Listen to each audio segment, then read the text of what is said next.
ఇది ఆలు carrot fry. ఇది పిల్లలు చాలా ఇష్టంగా తింటారు. సాంబార్ అది పెట్టుకున్నప్పుడు కూడా సైడ్ డిష్ కింద బాగుంటుంది. ఇది 2 క్యారెట్లు, 2 ఆలుగడ్డలు. ఆలుగడ్డనే బంగాళదుంప అంటారు. 2 బంగాళదుంపలు, 2 క్యారెట్లు చెక్కేసి చిన్న ముక్కల కింద కట్ చేసుకుని తాలింపు వేసుకోవటం అన్నమాట. చిన్న ముక్కల కింద కట్ చేసుకుంటే తొందరగా వేగిపోతాయి అన్నమాట.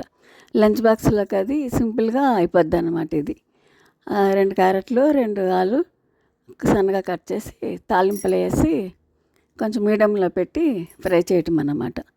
ఒక ఎండుమిరపకాయ, కొద్దిగా ఒక రెమ్మ కరివేపాకు, కొద్దిగా ఆవాలు, జీలకర్ర వేసి తాలింపేసి వేసాను. కొంచెం మగ్గి ఎగుతున్నప్పుడు ఒక 1/2 స్పూను పసుపు, 1 స్పూను ఉప్పు వేసాను. అయితే చిన్నగా మీడియంలోనే వేపుకోవాలి. హైలో పెడితే తొందరగా అయిపోద్ది, తొందరగా మాడిపోద్ది. చక్కగా లో ఫ్లేమ్లో పెట్టి వేపితే చక్కగా బాగా వేగుద్ది. దీనికి ఉప్పు కారం కూడా ఎక్కువేం పట్టదు. అందుకని కొంచెం ఒక చిన్న స్పూన్తోనే సాల్ట్ వేసుకోవాలి. అలాగే తక్కువ కారం వేసుకోవాలి, ఎక్కువేమీ అవసరం లేదు. ఆలుగడ్డ, క్యారెట్ ఎక్కువ ఉప్పు కారం పీల్చుకోవన్నమాట.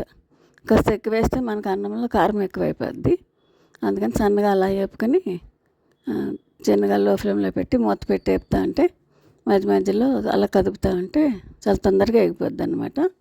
లాస్ట్లో కొంచెం కారం, అది కూడా చిన్న స్పూన్తోనే. ఇప్పుడంతా కొత్త కారం వచ్చేసింది కదా, చిన్న స్పూన్తో కారం వేసుకుని కొంచెం మగ్గేదాకా అట్లా వేపుకుంటే ఇది చిన్నపిల్లలు ఇష్టంగా తింటారు. సాంబార్ అది పెట్టినప్పుడు సైడ్ డిష్ కింద ఇది బాగుంటుంది. నంచుకోవటానికి, కలుపుకోవటానికి పిల్లలకి కూడా బాగుంటుంది, ఇష్టంగా తింటారు. ఇది ఈ ఫ్రై చాలా బాగుంటుంది అన్నమాట. ఆలు క్యారెట్ ఫ్రై అన్నమాట. ఇది ట్రై చేసి చూడండి. చాలా సింపుల్గా అయిపోద్ది. చాలా టేస్ట్ కూడా బాగుంటుంది అన్నమాట.